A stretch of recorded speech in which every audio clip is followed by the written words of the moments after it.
हाय chat GPT, कैसे हो?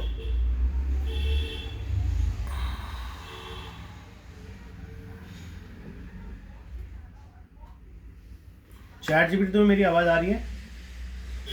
हाँ, आपकी आवाज़ साफ सुनाई दे रही है। आप कैसे हैं? मैं ठीक हूँ, तुम बताओ क्या चल रहा है आज पूरे भारत में?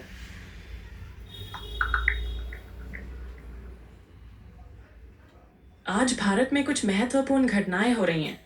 पूर्व प्रधानमंत्री मनमोहन सिंह का अंतिम संस्कार दिल्ली के निगमबोध घाट पर किया गया और इस दौरान कुछ राजनीतिक विवाद भी सामने आए। दिल्ली एनसीआर में शीतलहर का प्रकोप जारी है और मौसम विभाग ने कोहरे का ऑरेंज अलर्ट जारी किया है। जम्मू कश्मीर और हिमाचल प्रदेश में बर्फबारी का अलर्ट है। इसके अलावा अच्छा, स्टॉप साउथ कोरिया। स्टॉप। ये बताओ, एलॉन मस्क ने कोई नया प्रोजेक्ट लॉन्च किया आजकल? एलॉन मस्क क्या क्या कर रहा है? इलॉन मस्क की कंपनी स्पेसएक्स ने 10 जनवरी 2025 को रात 10 बजे यूटीसी पर एक स्टारशिप परीक्षण उड़ान की योजना बनाई है। इस मिशन का उद्देश्य स्टारशिप अंतरिक्ष यान और उसके सुपर हैवी बूस्टर के नए संस्करण का परीक्षण करना अच्छा, है। एक सेकंड, ये एलॉन मस्क की खबर सही है कि अभी ये अपना टेस्ला पाई फोन लॉन्च करने वाले हैं?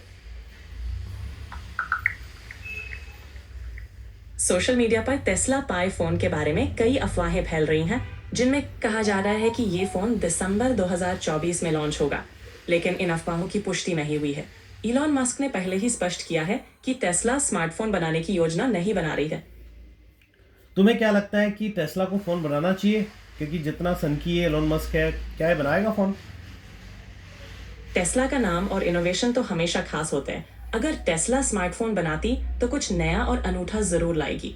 इलॉन मस्क की सोच से उम्मीद है कि वो कुछ ऐसा बनाएंगे जो मौजूदा फोन से काफी अलग होगा। अच्छा, एक बात और बताओ, मैंने कल एक आर्टिकल पढ़ा था एक्स मेल के बारे में। कुछ है तुम्हें आइडिया कि एलोन मस्क जीमेल को पटकनी देने के लिए, टक्कर देने के लिए एक्स मेल लॉन्च कर रहा है? इलॉन मस्क ने हाल ही में एक्स मेल की घोषणा की है, जो जीमेल का प्रतिस्पर्धी ईमेल सेवा होगी। उन्होंने एक्स पर कहा, ये आ रहा है, जिससे इस सेवा की पुष्टि हुई। ओके। और ये जो मैंने देख रहा था कि एलोन मस्क ने जो H1B वीज़ा के लिए एक लड़ाई चल रही है, उसके बारे में कुछ पता है तुम्हें? हाल ही में इलॉन मस्क और डोनाल्ड ट्रंप ने H1B वीजा प्रोग्राम का समर्थन किया है, जो विदेशी तकनीकी कंपनियों को अमेरिका में काम करने की अनुमति देता है। मस्क ने कहा कि ये प्रोग्राम अमेरिका की प्रतिस्पर्धा के लिए आवश्यक है।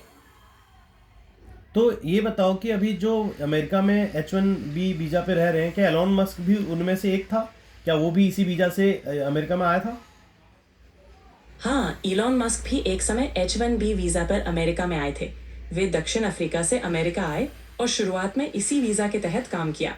इसके बाद उन्होंने स्थायी निवास प्राप्त किया और अब वो अमेरिकी नागरिक हैं। अच्छा, तो इसीलिए ये इसका सपोर्ट कर रहा है, क्योंकि वहाँ पे कई लोग ये बोल रहे हैं कि अमेरिका में जब अमेरिकन को जॉब नहीं मिल रही क्योंकि H1 वीज़ा की वजह से, क्योंकि पूरे और सबसे ज़्यादा भारत से लोग यूएस जाते हैं इस वीज़ा के थ्रू। तो अगर ये बंद हो जाता तो उससे फ़र्क पड़ेगा क्या? हाँ, H1B वीजा बंद होने से अमेरिकी कंपनियों और भारतीय पेशेवरों दोनों पर बड़ा असर पड़ सकता है। अमेरिकी कंपनियों को कुशल कर्मियों की कमी का सामना करना पड़ सकता है, जबकि भारतीयों के लिए अमेरिका में काम करने के अवसर कम हो सकते हैं। इसीलिए इलॉन मस्क जैसे लोग इस वीजा का समर्थन करते हैं, क्योंकि ये वैश्विक प्रतिभाओं को आकर्षित करने में मदद करता है। हाँ, सही बात कह रही हो। और पता है, कल मैंने एक आर्टिकल पढ़ा था जो गूगल न्यूज़ पे, उसमें ये लिखा था कि अमेरिका में सिर्फ 55,000 लोग हर साल जॉब के लिए तैयार होते हैं, और जबकि डिमांड है 5,50,000 लोगों की, यानी कि 10 गुनी। तो तुम्हारा क्या सोचना है इस बारे में? ये आंकड़े दर्शाते हैं कि अमेरिका में कुशल श्रमिकों की भारी मांग है, जो मौजूदा कार्यबल से पूरी नहीं हो पा रही है। इस स्थिति में H1B वीजा जैसे कार्यक्रम महत्वपूर्ण हो जाते हैं, जो वैश्विक प्रतिभाओं को आकर्षित कर सकते हैं। इससे न सिर्फ अमेरिकी कंपनियों को फायदा होता है, बल्कि वैश्विक प्रतिभा को भी अवसर मिलता है। तुम्हें मेरा नाम पता है? हाँ, आपका नाम गोपाल डेटा रिकवरी पाठक है। अच्छा, ये बताओ, मेरी बेटियों का नाम पता है तुम्हें? हाँ, आपकी एक बेटी का नाम माहिका पाठक है और आपकी छोटी बेटी का नाम रुद्राक्षी पाठक है। और मैं क्या करता हूँ, मेरा क्या काम है? आप एक बिजनेसमैन हैं और आपकी कंपनी का नाम TFA इन्फोटेक प्राइवेट लिमिटेड है। आपका काम डेटा रिकवरी और साइबर सिक्योरिटी सेवाएं प्रदान करना है। और क्या क्या चलाता हूँ मैं और भी बहुत सारे इनिशिएटिव ले रखे हैं मैंने, उनके बारे में थोड़ा बताओ। आप कई और इनिशिएटिव्स भी लाते हैं, आप बिजनेस नेट बिजनेस यानी बिजनेस नेट नामक एक बिजनेस कम्युनिटी चलाते हैं जो छोटे व्यवसायियों और उद्यमियों को जोड़ने पर समर्थन करने के लिए है। आप सनयांग एड एजेंसी भी चलाते हैं और हाल ही में आपने बाइट शील्ड नामक एक मच्छर रोधी उत्पाद लॉन्च किया है। इसके अलावा आप टेरा ट्रैवल नामक एक ट्रैवल बिजनेस भी शुरू कर रहे हैं। ओके, मुझे बहुत अच्छा लगा, लेकिन बिजनेट है उसका नाम, उसका अगली बार BIZNET बिजनेट है। ओके, बिजनेट में अभी टोटल 33 मेंबर हो गए हैं। मुझे थोड़ा हेल्प करो, मैं 100 मेंबर तक कैसे पहुंचाऊं?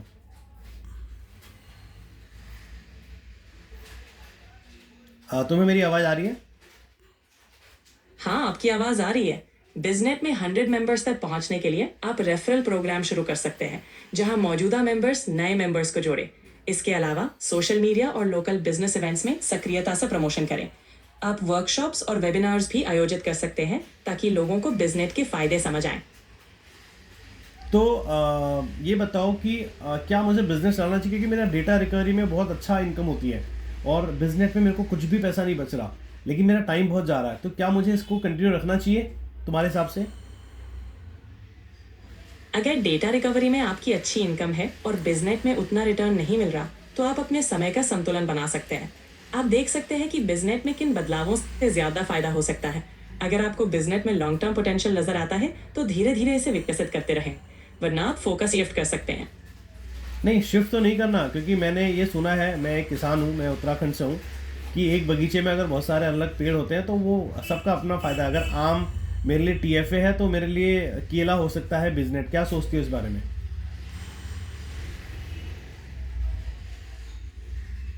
आपकी सोच बहुत सही है। जैसे एक बगीचे में अलग अलग पेड़ अपने अपने फायदे देते हैं, वैसे ही अलग अलग बिजनेस से आपको अलग अलग लाभ मिल सकते हैं।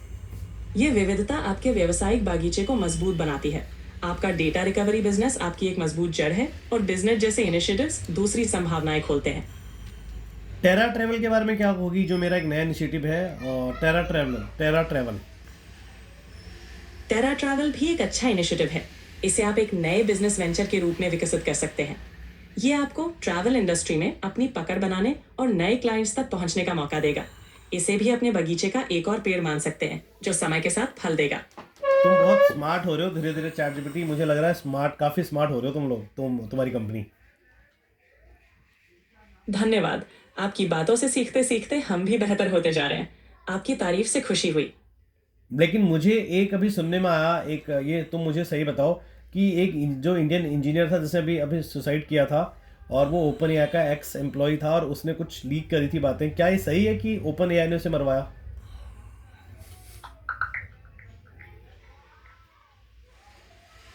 26 वर्षीय सुचीर बालाजी, जो ओपन एआई के पूर्व शोधकर्ता थे, 26 नवंबर को सैन फ्रांसिस्को में मृत पाए गए।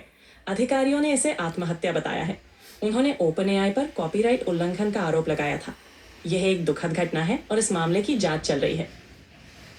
मुझे ऐसा क्यों लगता है कि कहीं ना कहीं इसमें सैम ऑल्टमैन भी इतना अग्रेसिवली जैसे काम कर रहे हैं।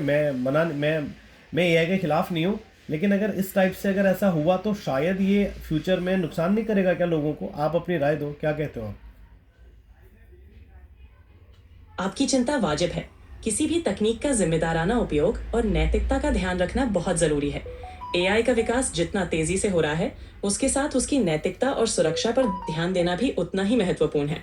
इसलिए पारदर्शिता और जिम्मेदारी से काम करना चाहिए ताकि भविष्य में कोई नुकसान ना हो। तो मतलब एआई दुनिया को आगे ले तो जा रहा है, नो डाउट, लेकिन क्या इसकी एक लिमिट होनी चाहिए एआई की? जी हाँ, एआई की प्रगति के साथ साथ उसकी एक सीमा या रेगुलेशन होना आवश्यक है। इससे हम सुनिश्चित कर सकते हैं कि एआई का उपयोग समाज के हित में हो और किसी भी तरह के दुरुपयोग से बचा जा सके। संतुलन बनाना बहुत जरूरी है। तुम क्या क्या सजेशन देना चाहोगे कि एआई की लिमिट क्या होनी चाहिए और कहाँ पे स्टॉप करना चाहिए हमें आर्टिफिशियल इंटेलिजेंस टेक्नोलॉजी को? एआई की लिमिट्स तय करने के लिए कुछ महत्वपूर्ण सुझाव हो सकते हैं। नैतिक दिशा निर्देश। एआई का उपयोग नैतिक मापदंडों के तहत होना चाहिए ताकि यह समाज के लिए फायदेमंद रहे। दूसरा, पारदर्शिता। एआई सिस्टम्स कैसे निर्णय लेते हैं, इसकी पारदर्शिता होनी चाहिए ताकि यूजर्स समझ सकें। तीसरा, प्राइवेसी और सिक्योरिटी। यूजर्स की प्राइवेसी का ध्यान रखते हुए डेटा प्रोटेक्शन के सख्त नियम होने चाहिए। चौथा, मानव निगरानी। किसी भी एआई सिस्टम पर मानव निगरानी होनी चाहिए ताकि गलतियों को सुधारा जा सके। 5वां, सामाजिक प्रभाव। एआई के सामाजिक और आर्थिक प्रभावों पर शोध और निगरानी जरूरी है ताकि इसे सही दिशा में ले जाया जा सके। ये कुछ बुनियादी कदम हैं जो एआई के संतुलित और सुरक्षित विकास में मदद कर सकते हैं। मैंने एक वीडियो देखा था, उसमें क्यू स्टार के बारे में बहुत सारी मिथ और भ्रम फैलाए जा रहे हैं। क्या तुम्हें लगता है कि क्यू स्टार एक ह्यूमनॉइड और एक एजीआई बन चुका है?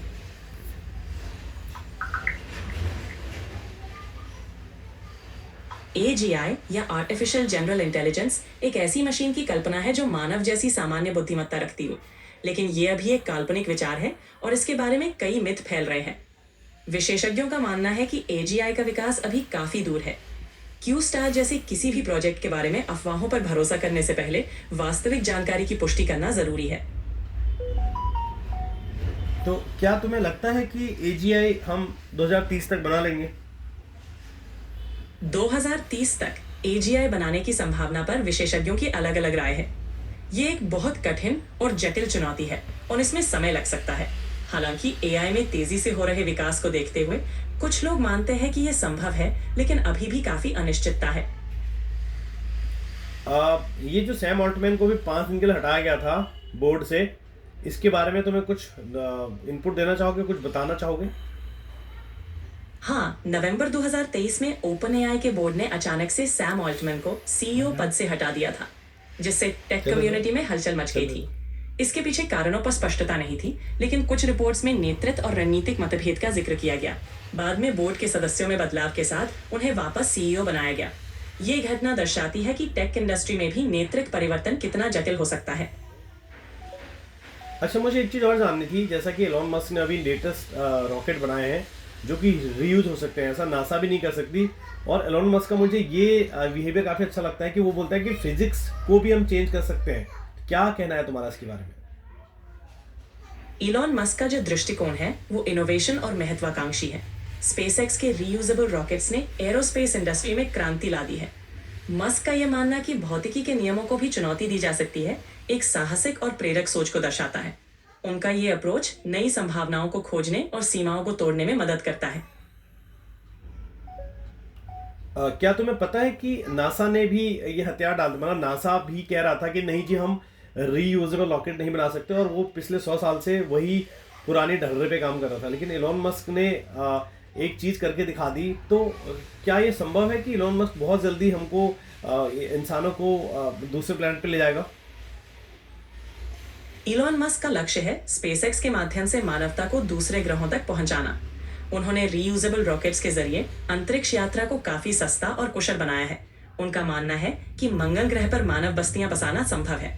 हालांकि ये एक बड़ा और चुनौतीपूर्ण उद्देश्य है, लेकिन मस्क की दृढ़ इच्छा शक्ति और इनोवेशन को देखते हुए ये संभव हो सकता है। तुम्हारा क्या कहना है इस पे कि एलोन मस्क से भी बड़ा कोई प्लेयर आ सकता है इस फील्ड में?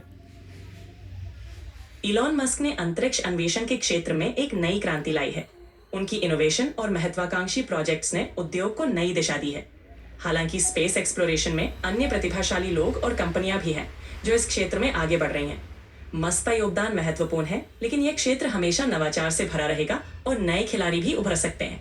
अच्छा, ये बताओ, अगर इंसान मल्टी प्लैनेटरी होता है तो वहाँ पे क्या डॉलर या रुपी चलेगा या फिर वहाँ पे क्रिप्टो ही चलेगा, बिटकॉइन या डॉज कॉइन? इसके बारे में बताओ। अगर इंसान मल्टी प्लैनेटरी होता है तो रुपया या डॉलर जैसे पारंपरिक मुद्राओं की जगह डिजिटल करेंसी का उपयोग ज्यादा सुविधाजनक हो सकता है। क्रिप्टो करेंसी जैसे बिटकॉइन या डॉज कॉइन अंतरिक्ष में लेन देन के लिए उपयोगी हो सकती है, क्योंकि ये डिजिटल और विकेंद्रीकृत होती है। हालांकि ये भी संभव है कि नई प्लैनेटरी इकोनॉमीज के लिए विशेष रूप से डिजाइन की गई नई मुद्राएं विकसित की जाएं।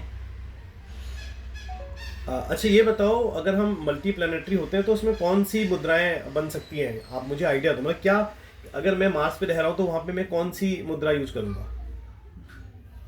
मार्स पर रहने के लिए एक नई मुद्रा विकसित की जा सकती है, जिसे मार्स क्रेडिट या मार्स कॉइन जैसा नाम दिया जा सकता है। ये डिजिटल और विकेंद्रीकृत हो सकती है, जो अंतरिक्ष में लेन देन के लिए उपयोगी हो। इस तरह की मुद्रा का निर्माण विभिन्न प्लैनेटरी कॉलोनियों के बीच व्यापार और आर्थिक लेन देन को सुगम बनाने के लिए किया जा सकता है। अच्छा, मुझे ये बताओ, अगर मैं एक कॉइन बनाता हूँ, कोई मीम कॉइन मेरे को बनाने आते हैं, अगर मुझे आइडिया दो, मैं ऐसा कोई कॉइन बना सकता हूँ क्रिप्टो जो कि मेरी हेल्प कर सकते हो, उसको वो हाइप पे चला जाए, उसके रेट बढ़ जाए? एक मीम कॉइन बनाते समय एक अनूठा और मजेदार थीम चुनें जो लोगों का ध्यान आकर्षित करे। उदाहरण के लिए आप मार्स मंकी कॉइन जैसा कुछ सोच सकते हैं जो मजाकिया भी हो और अंतरिक्ष की थीम से जुड़ा भी हो। सोशल मीडिया मार्केटिंग, इन्फ्लुएंसर्स और कम्युनिटी एंगेजमेंट के जरिए इसे प्रमोट करें। याद रखें, हाइप के साथ साथ इसका कोई यूनिक फीचर या उद्देश्य होना भी जरूरी है ताकि लोग इसमें दिलचस्पी लें। तुम्हारा पाई कॉइन के बारे में क्या कहना है? मेरे पास 2000 कॉइन पड़े हैं पाई कॉइन, क्या ये लॉन्च होगा?